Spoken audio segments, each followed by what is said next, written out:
کیا میں فقیر نہیں ہوں؟ یہ علی کے الفاظ تھے۔ ایک بری عادت نے علی کو سب کے سامنے شرمندہ کر دیا۔ علی ایک کھیل کود اور کھانے پینے کا شوقین بچہ تھا۔ گلی کا کوئی کھیل ایسا نہ تھا جو اسے پسند نہ ہو، مگر ایک چیز تھی جس سے علی کو سخت نفرت تھی، اور وہ تھی صفائی۔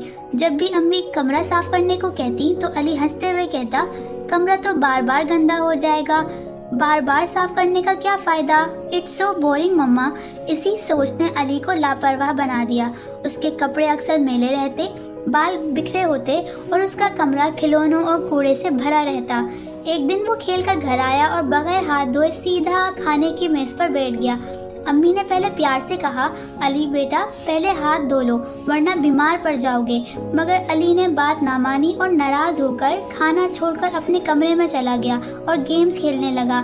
وہ اتنا مصروف ہو گیا کہ پوری رات جاگتا رہا۔ اگلے دن آنکھیں سرخ اور جسم تھکا ہوا تھا، مگر پھر بھی اپنی ضد میں کھیلنے باہر نکل گیا اور امی آواز دیتی رہ گئیں۔ دوڑ بھاگ میں اس کے کپڑے مٹی سے بھر گئے اور بال مزید بکھر گئے۔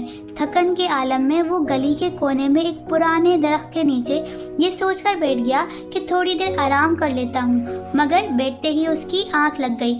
کچھ دیر بعد جب اس کی آنکھ کھلی تو اس نے حیرت سے دیکھا کہ اس کی گود میں چند سکے پڑے ہیں۔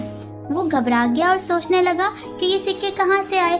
اسی لمحے ایک آدمی آیا، خاموشی سے اس کی گود میں ایک سکہ ڈال کر آگے بڑھ گیا۔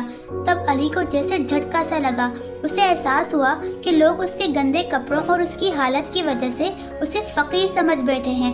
وہ گھبرا کر کھڑا ہوا اور زور سے بولا، میں فقیر نہیں ہوں۔ شرمندگی سے اس کی آنکھیں بھر آئیں۔ وہ فوراً گھر کی طرف بھاگا اور امی کو سارا واقعہ سنایا۔ امی نے نرمی سے اس کے گلے لگایا اور کہا، بیٹا اسلام ہمیں صفائی کا حکم دیتا ہے۔ ہمارے پیارے نبی صلی اللہ علیہ وسلم نے فرمایا ہے کہ صفائی نفس ایمان ہے۔ اگر تم صاف ستھرا رہتے، وقت پر سوتے، اپنی عادتوں کا خیال رکھتے تو نہ یہ دن دیکھتے اور نہ لوگ تمہیں غلط سمجھتے۔ اس دن علی کو دل سے اپنی غلطی کا احساس ہوا۔ علی نے امی سے وعدہ کیا کہ وہ نہ صرف اپنے کمرے بلکہ اپنی عادتوں کو بھی صاف رکھے گا، اور واقعی اس دن کے بعد علی بدل گیا۔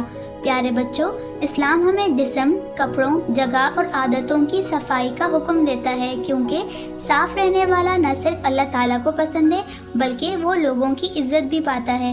جو بچہ صفائی اور نظم و ضبط کو نظر انداز کرتا ہے وہ لا علمی میں اپنی عزت اور صحت دونوں کو نقصان پہنچاتا ہے، جبکہ صاف ستھرا رہنے والا خود اعتمادی اور سکون پاتا ہے۔ اگر آپ نے اس کہانی سے کچھ سیکھا ہو تو لائک کریں، سبسکرائب کریں اور دوسروں کے ساتھ اس ویڈیو کو شیئر کریں، کیونکہ ایک اچھی عادت پوری زندگی بدل سکتی ہے۔